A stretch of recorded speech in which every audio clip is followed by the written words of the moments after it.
Pour ma mère, de venir au chalet, elle disait, j'arrive ici, puis c'est comme si je rajeunissais de 20 ans quand je viens à Saint-Michel. Parce que c'est tellement beau. Puis elle, Colette, n'arrêtait pas de nous dire, quand on était des petits-enfants, là, venez voir comme c'est beau, venez voir comme c'est beau. Elle nous disait ça plusieurs fois par jour. Elle était très inspirée par la nature. Puis la nature, elle voyait la nature comme l'œuvre de Dieu, c'est sûr. Puis il y a une bonne part de sa foi puis de son contact avec Dieu qui passait par la nature.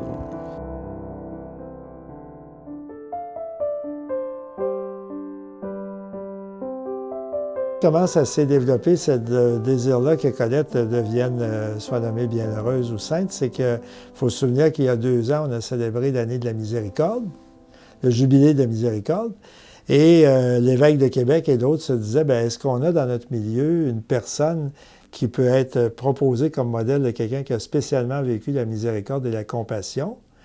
On en a bien sûr parmi les religieux et les religieuses. Certains sont déjà bienheureux ou saints, mais c'était intéressant de penser à une personne laïque qui a vécu la vie de mère de famille, qui a vécu dans le monde et encore de façon assez récente.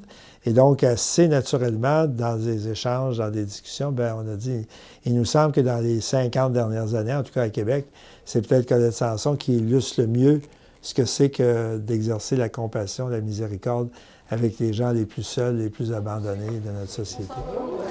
On s'en va un peu à l'endroit où que Colette a commencé les réunions de prière avec un groupe. Et c'est là que toute l'initiation de le revivre a né. Il y avait un refuge ici à Québec qui fermait ses portes. Jean, ça s'appelait le refuge? Le refuge de nuit tenu par les frères de Saint-Jean-de-Dieu. Oui, le quartier, c'est un quartier pauvre, surtout ces années-là, où que très souvent, là, ils se réunissaient, ils venaient à la réunion de prière, ils venaient prendre leur café, surtout, mais là, ils se tournaient vers le groupe et vers Colette, disaient, où qu'on s'en va, le refuge ferme, on n'a plus de place à rester. Bien, il faut dire que Colette, elle vient dans un autre milieu complètement, là, elle, là. Elle vient de Lévis. Un milieu plutôt à l'aise. Plus à l'aise. Elle ne connaissait pas vraiment l'aspect de la pauvreté. C'est ici à Saint-Roch, quand elle a commencé à servir des repas, qu'elle a découvert la pauvreté du monde, la misère du monde. Elle n'en revenait pas, bouleversée de ça.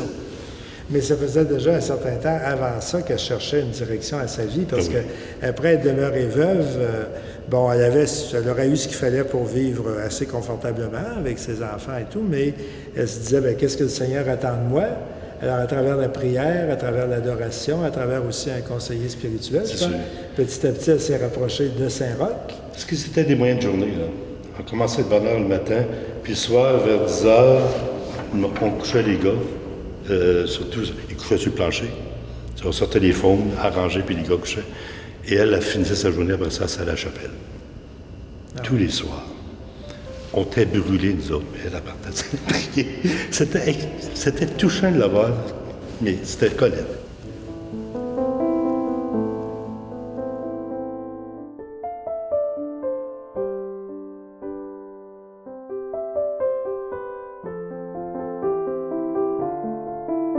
Il y avait une grande maison, il y était 9 enfants chez elle, puis tout ça, puis quand elle était jeune. Mais c'est plus tard que dans sa vie qu'elle a été confrontée à des épreuves qui surgissaient une après l'autre, finalement. À un moment donné, Paille a fait faillite avec la compagnie. Puis là, on a tout perdu. On a perdu le chalet à Saint-Michel qui était juste là. On a perdu la maison, l'auto. Pendant cette année-là, il a fait 3 crises cardiaques en 6 mois. Il a reçu l'extrême onction. Il a passé à 2 cheveux de mourir. Là. Finalement, 6 ans après, c'est qu'on a perdu la compagnie et tout ça. Là. Il y a eu une tumeur au cerveau. C'est ça. Pendant 6 mois, elle est allée le voir tout le temps. À chaque matin, elle partait, elle allait passer sa journée avec lui à l'hôpital. C'est ça qui l'a amené à vouloir donner un sens à sa vie plus encore. Elle était très croyante, elle était très chrétienne. Mais ça l'a vraiment amené vers un changement de cap.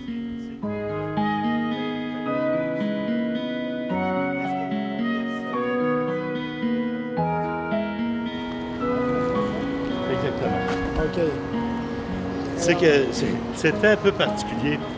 C'est que quand tu arrivais à Revivre, on entrait et c'était un escalier qui montait à pied. Il y a 3 paliers, là. Il faut dire que Colette n'avait pas une santé énorme. Il fallait qu'elle monte ça, elle, dans son appartement en haut. Il fallait qu'elle monte l'épicerie, toutes ces choses-là. C'est du quotidien, mais ça devait quelque chose. Et souvent, il y avait des gars qui étaient en bas, qui attendaient avant de monter. Soit des gars qui étaient toxicomanes ou quoi, qui sniffaient la colle en bas, qui nous accueillaient, là. Comprends-tu, là? Ça sentait la colle jusqu'au 3e. Ben oui, sans doute, écoute. Mais en même temps, on arrivait en haut, c'était une paix. J'ai jamais senti qu'elle avait peur des gars.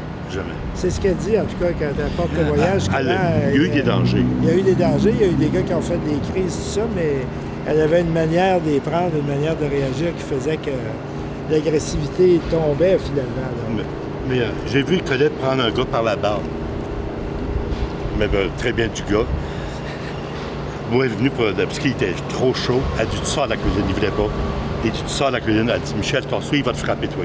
Elle te le poigne par la barbe, tu vas sortir de site. T'es amené dans la salle. Il n'a jamais touché. Mais comprends-tu le caractère de cette femme-là?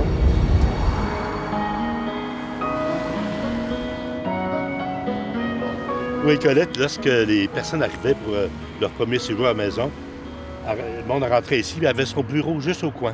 Et aussitôt qu'ils rentraient, elle les faisait venir dans son bureau. Elle les écoutait. Elle prenait le temps qu'il fallait pour mettre la personne à l'aise. Et elle disait, t'es chez vous, là. T'es bien ici, t'es en sécurité. Peu importe ce qui se passait à l'autre bord de la cuisine, là. On pouvait être là, puis il y a des Colette, puis le repas n'est pas prêt. Commencez, puis il va aller vous aider tantôt. Mais c'était sa personne qui comptait. Et ça, pour elle, là, la personne, le petit qui rentrait, c'est lui qui a besoin. Quand Colette, elle nous disait que le Christ est dans ces pauvres-là, et c'est ça qu'elle m'a transmis. De croire que Jésus habitait ces personnes-là, elle nous faisait les aimer. Ah ouais. Elle nous transmettait cet amour-là pour eux.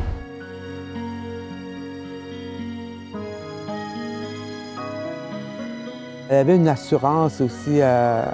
C'est ça qui l'a amené à fonder Revivre aussi, puis à faire que Revivre passe à travers bien des difficultés. Là. Finalement, elle a toujours gagné. C'était une gagnante. Puis c'était une mère extraordinaire aussi. Là. Puis ça, elle me répétait ça souvent à Revivre. Elle me disait, Bernard, presque la totalité du monde qui sont ici parce qu'ils n'ont pas eu de famille, parce qu'ils n'ont pas eu de père, qu'ils n'ont pas eu de mère. Puis elle a... Ça, je trouve ça tellement beau qu'elle ait fait ça. Là. Elle a décidé d'être comme la mère des pauvres. Puis, il y a beaucoup de grandeur là-dedans.